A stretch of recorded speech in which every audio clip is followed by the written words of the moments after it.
का कार्यक्रम है। पूरे प्रदेश में आज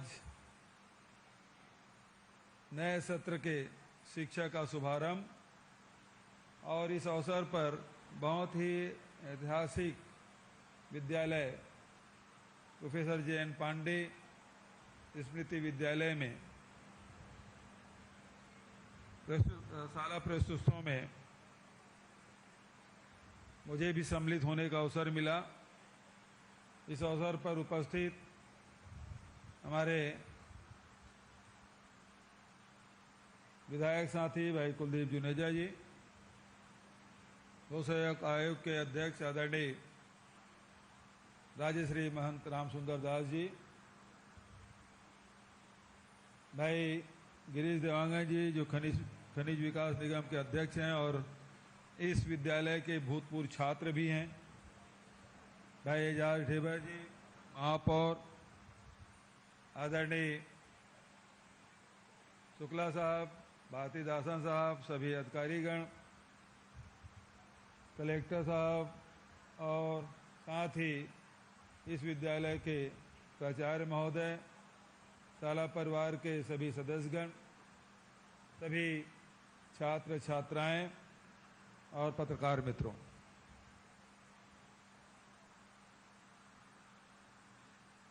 शाला प्रवेशोत्सव में आए सभी छात्र छात्राओं का स्वागत है, अभिनंदन है।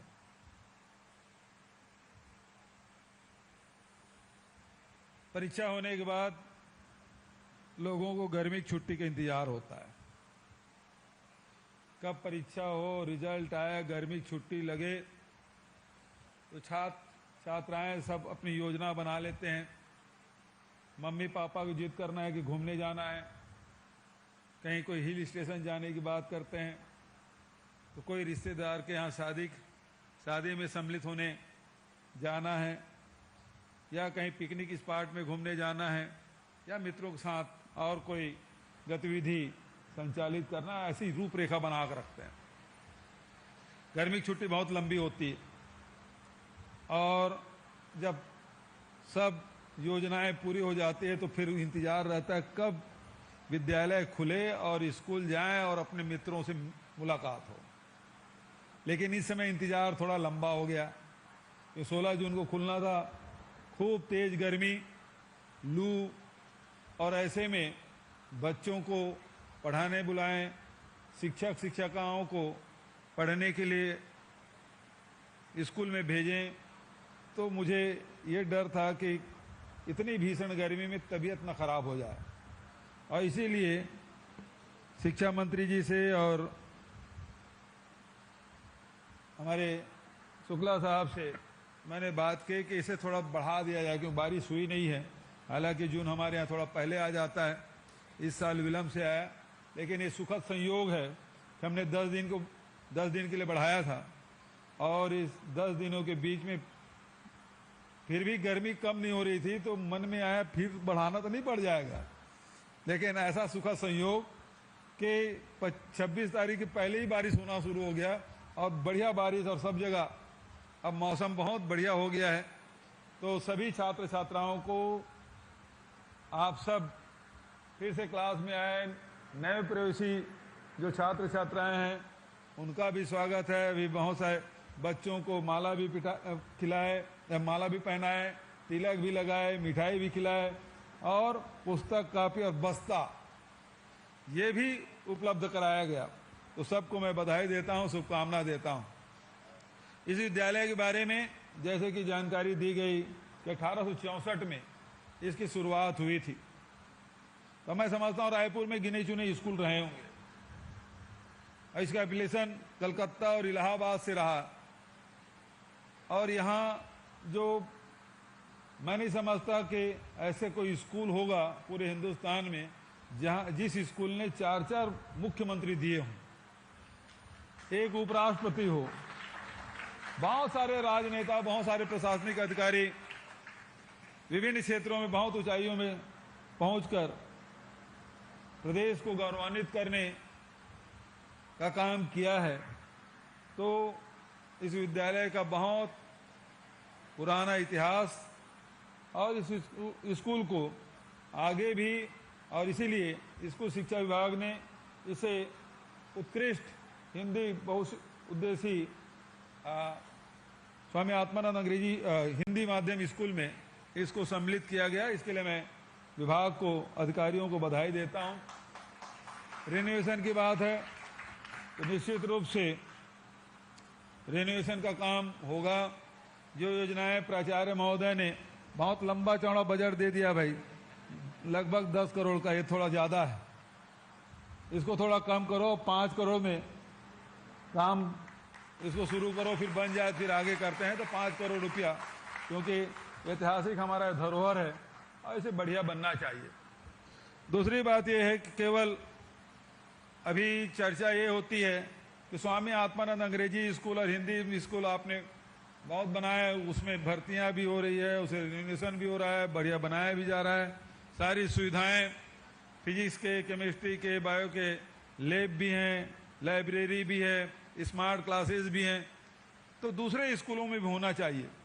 और इसी बात को ध्यान में रखते हुए लगभग 1200 करोड़ रुपये की राशि हमने दी ताकि जो जीर्ण शीर्ण भवन है उसको ठीक किया जा सके, रंगाई पुताई किया जा सके, और इसके लिए 1200 करोड़ रुपए की राशि हमने बजट में शामिल किया था। लेकिन अभी शुक्ला साहब बता रहे थे कि 23,000 स्कूल में काम चल रहे हैं और राशि की ज़रूरत पड़ेगी लगभग 1500 करोड़ की। तो हमारा जो भविष्य है यही बच्चे हैं, और उनके वो जहाँ पढ़ाई कर रहे हैं वहाँ एक वातावरण होना जरूरी है। शिक्षक भी समय पे आए, स्कूल बिल्डिंग भी बढ़िया, उसकी रंगाई पुताई हो, बैठने की व्यवस्था हो, और वो एक वातावरण, कैंपस बढ़िया रहेगा तो बच्चों को मन भी लगता है और बच्चों की पढ़ाई अच्छे से होती है। और इसलिए राशि की कोई कमी नहीं आने देंगे। शुक्ला साहब ने जो डिमांड की है उसे हम लोग पूरा भी करेंगे, ताकि हमारे चाहे शहर के हो चाहे गांव के हो, कोई भी स्कूल है बहुत शानदार दिखना चाहिए। क्योंकि जैसे अभी महंत राम सुंदर दास जी बता रहे थे, वो धार्मिक क्षेत्र के हैं, तो हम लोग मंदिर को या पूजा स्थल को बहुत साफ सुथरा रखते हैं। जो आस्था का केंद्र है उसको घर में भी आप देखेंगे कि बहुत बढ़िया जगह में हम रखेंगे, भगवान की मूर्ति रखेंगे, उसकी पूजा करेंगे, सारी व्यवस्था वहाँ होती है। तो ये भी तो विद्या का मंदिर है, जहाँ सरस्वती का वास है, जहाँ ज्ञान दिया जाता है, जहाँ अक्षर ज्ञान है, शिक्षा है, वो सब मिलता है। तो ये मंदिर भी बहुत सुंदर होना चाहिए, और इसीलिए इसमें राशि चाहे वो 1200 करोड़ लगे चाहे 1500 करोड़ लगे, शुक्ला साहब उसको कोई कमी नहीं आने देना है, क्योंकि यही बच्चे हमारे भविष्य हैं। और आपने देखा कि 98 के बाद, 1998 के बाद पहली बार हमारी सरकार बनी, तब जाके शिक्षकों की भर्ती हुई। नहीं तो पहले शिक्षा कर्मी हुआ करते थे, अब शिक्षक की भर्ती पहले 14,000, अभी 12,000। उसी प्रकार से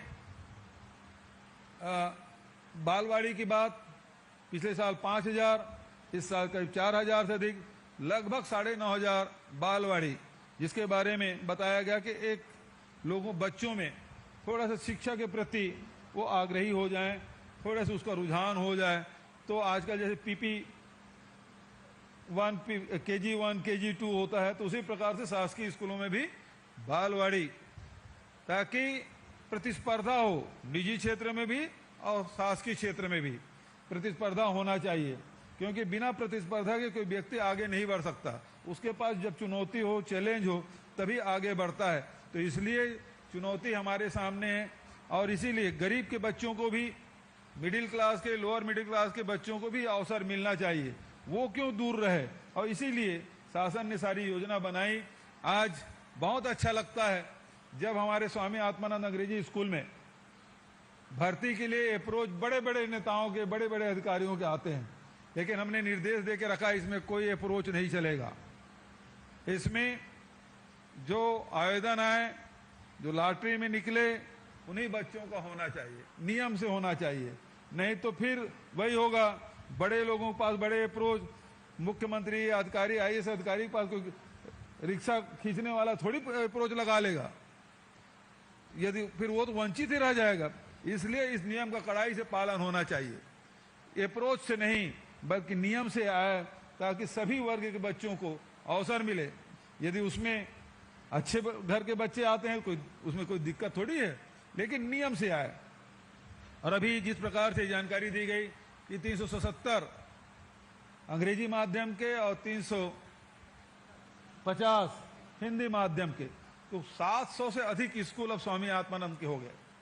अब जैसे शुक्ला जी ने बताया कि बहुत जल्दी 1000 को क्रॉस कर जाएंगे, तो समझ लीजिए कि हमारे एक बच्चों की शिक्षा की स्तर कितना बढ़ जाएगा। और जब एक जगह करते हैं तो दूसरे में भी प्रतिस्पर्धा भावना आती है, उन स्कूलों की भी स्थिति में सुधार होगा।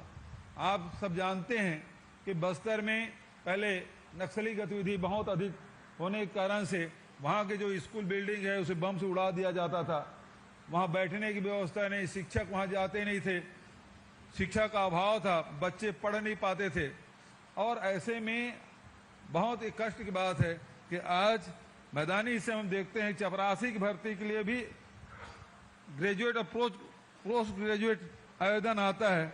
वहाँ जब हम लोगों ने बस्तर फाइटर की भर्ती की और हमने सुकमा, बीजापुर यहाँ के लोगों की भर्ती अनिवार्यता कर दी, वहाँ 5वीं पढ़े बच्चे नहीं मिल रहे थे। क्यों? कि 15 साल से वहाँ पढ़ाई नहीं हो रही है, तो बच्चे पढ़ेंगे कैसे? तो ये स्थिति। और आज उन क्षेत्रों में भी, नक्सल प्रभावित क्षेत्रों में सैकड़ों स्कूल जो बंद पड़े थे, फिर से हमने शुरुआत की है। अभी कल ही सुकमा जिले में करीब अंदरूनी क्षेत्र में 28 नए बिल्डिंग बनाने का शिलान्यास हम लोगों ने किया है एक विधानसभा में। तो इस प्रकार से शिक्षा का प्रचार प्रसार अंतिम छोर में, और इसका प्रभाव देखिए आप।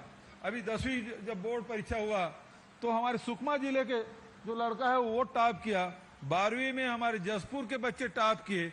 तो शिक्षा समान रूप से पूरे प्रदेश में होना चाहिए। जैसे स्वामी आत्मानंद अंग्रेजी स्कूल की जो पढ़ाई है वो जसपुर से लेके सुकमा तक के एक ही स्तर का होना चाहिए, उसी प्रकार से अन्य स्कूल के भी स्तर में सुधार हो, इस दिशा में लगातार हमारी कोशिश होनी चाहिए। तो पूरे प्रदेश में एक शिक्षा का वातावरण, सबसे बहुत जरूरी वातावरण बनाना। तो आज जैसे कृषि के क्षेत्र में हमने वातावरण बनाया, तो जो लोग कृषि छोड़ चुके थे वो फिर से वापस कृषि के क्षेत्र में लौटे हैं। तो उसी प्रकार से गौपालन छोड़ दिए थे, अब हमने योजना बनाई तो लोग अब गौपालन के क्षेत्र में आगे बढ़ रहे हैं। 4 लाख लीटर से अधिक दूध उत्पादन बढ़ा है। तो हर क्षेत्र में एक वातावरण बनाने की आवश्यकता। आपने देखा कि चाहे बीपी पुजारी स्कूल हो, शहीद स्मारक स्कूल हो, चाहे आरडी तिवारी स्कूल हो, पहले स्थिति क्या थी? जब मैं आरडी तिवारी स्कूल देखने गया तो वहां दर्ज संख्या केवल 56 थी, आज वो 1000 से अधिक है। 1000 है ना, 1000 से अधिक बच्चे पढ़ाई कर रहे हैं। बिल्डिंग तो वही है, जगह तो वही है, लेकिन एक फैसला लिया गया, एक वातावरण बनाया गया। कहाँ 56? ये तो मुझसे लड़ाई करते हैं कुलदीप जुनेजा जी, वो शहीद स्मारक स्कूल से पढ़ के निकले हैं, तो ये बोलते हैं कि आप हमारे समय में क्यों मुख्यमंत्री नहीं बने?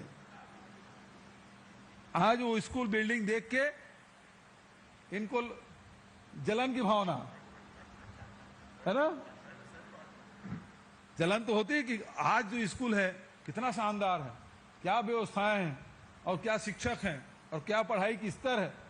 तो स्वाभाविक रूप से लगता है कि काश हम लोग को भी ये सुविधा मिलती। तो आज उस प्रकार की सुविधा देने की हमारी कोशिश। और सबसे बड़ी बात यह है कि आज कौन व्यक्ति है जो अपने बच्चों को पढ़ाना नहीं चाहता? सवाल इस बात का है, उसके वो सपना तो देखता है लेकिन पूरा नहीं कर पाते। क्यों? तो उनकी जो अर्थव्यवस्था है, उनकी जो आर्थिक स्थिति है, वो इजाजत नहीं देती कि अपने बच्चे को बड़े स्कूल में पढ़ा सके। और ऐसे लोगों के लिए ये जो व्यवस्था है, बालवाड़ी से के लिए स्वामी आत्मानंद अंग्रेजी स्कूल, हिंदी स्कूल और तमाम स्कूलों के में शिक्षकों की भर्ती और स्कूल के रिन्यूएशन का काम जो हमने हाथ में लिया है, उसका उद्देश्य यही है कि पूरे प्रदेश में शिक्षा के प्रति पालकों का भी रुझान हो, बच्चों को भी अच्छा लगे, वो लोग भी स्कूल जाने से कतराए मत। एक वातावरण पूरे प्रदेश में हम बनाएं, और इसीलिए आज इसका ये आयोजन किया गया। शाला प्रवेश उत्सव का इस अवसर पर नए बच्चों को, नव प्रवेशी को मैं उसका स्वागत करता हूँ, अभिनंदन करता हूँ। और बहुत गर्मी की छुट्टी के बाद अब स्कूल शुरू हुआ है, बहुत मन लगा के पढ़ें, बहुत अच्छा खेलें। ऐसा दिन भर पढ़ना नहीं है, खेलना भी है, लेकिन दिन भर खेलना भर नहीं है, नहीं पढ़ाई छूट जाएगी। तो सबसे बड़ी बात यह है, बच्चों से मैं ये कहना चाहूँगा, अनुशासन बहुत महत्वपूर्ण है, समय बहुत कीमती है। आप सुबह कितने बजे उठते हैं, कितना घर में माता पिता कितना काम में हाथ बटाना है, आपके पढ़ाई क्लास जाने की तैयारी, और यहाँ जो टीचर जब पढ़ाएं तो आपका ध्यान खिड़की के बाहर नहीं होना चाहिए, आपके ध्यान पीछे वाले क्या कर रहे हैं उस पलट के देखने के नहीं होना चाहिए। जो शिक्षक जो हमको आपको पढ़ा रहे हैं, पूरा कंसंट्रेशन, पूरा ध्यान उधर होना चाहिए, बोर्ड में, और टीचर जो आपको क्या बोल रहे हैं, क्या आपको जानकारी दे रहे हैं, उधर आपका होना चाहिए। और जब क्लास से छूटें तो फिर घर जाएं, थोड़ा विश्राम करें, खेले कूदें, और उसके बाद फिर होमवर्क भी करें। तो लगातार आप समय को आप बांट के रखें और उसके हिसाब से चलेंगे तो आपको साल के आखिरी में परीक्षा का जो दबाव रहता है, बच्चों को मानसिक दबाव, एग्जाम फीवर जिसको हम कह सकते हैं, वो नहीं होगा। तो आज ही अगले परीक्षा की तैयारी आज से शुरू हो जाना चाहिए, और उसे आप करेंगे ऐसा मेरा विश्वास। और फिर से आप सबको बधाई देते हुए, नव प्रवेशियों को स्वागत करते हुए, सभी शिक्षकों से आह्वान कि बच्चे हमारे भविष्य हैं और गढ़ने की जिम्मेदारी आप सबकी है, और इसके लिए मैं आप सबको आह्वान करते हुए अपनी वाणी के विराम देता हूं। धन्यवाद। जय हिंद, जय छत्तीसगढ़।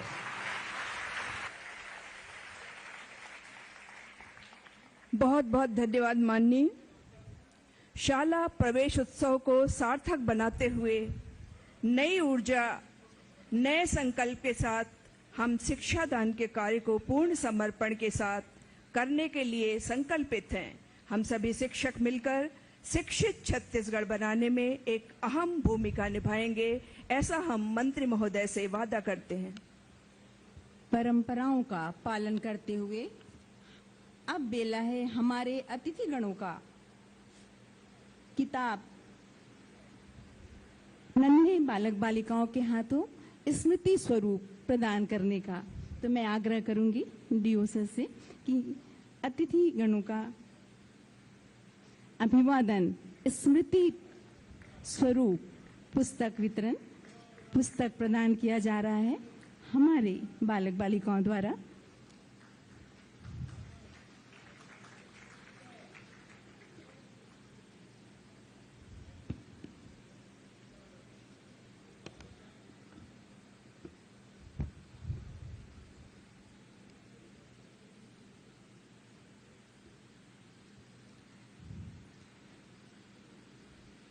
सुरता और चिन्हारी के बड़ महत्तम होते कोनो भी बेरा में। तो आज ये तिहार कही थन हम जेमा जौन दिन हमर ये नान्हे नान्हे लइका अपन स्कूल जावत हैं, आज ले शुरू हो गए हवे।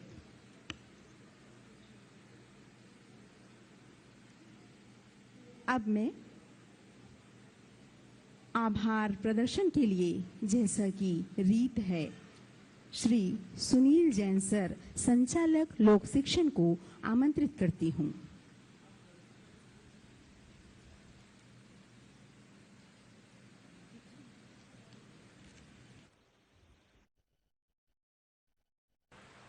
परम आदरणीय माननीय मुख्यमंत्री जी, राजऋषि महंत राम सुंदर दास जी, माननीय कुलदीप जुनेजा जी विधायक जी, माननीय एजाज घेवर जी, सम्माननीय गिरीश देवांगन जी, गौरवशाली इतिहास को संजोए हुए स्कूल और आज के इस गौरवशाली कार्यक्रम में उपस्थित गरिमामय कार्यक्रम के साक्षी सभी अतिथियों का मैं हृदय से आभार व्यक्त करता हूं, उनका स्वागत करता हूं। आज के इस कार्यक्रम में उपस्थित सभी शिक्षकों, शिक्षा विभाग के अधिकारियों, बच्चों, प्रेस के साथियों, सभी का हृदय से स्वागत करता हूं कि उन्होंने अपने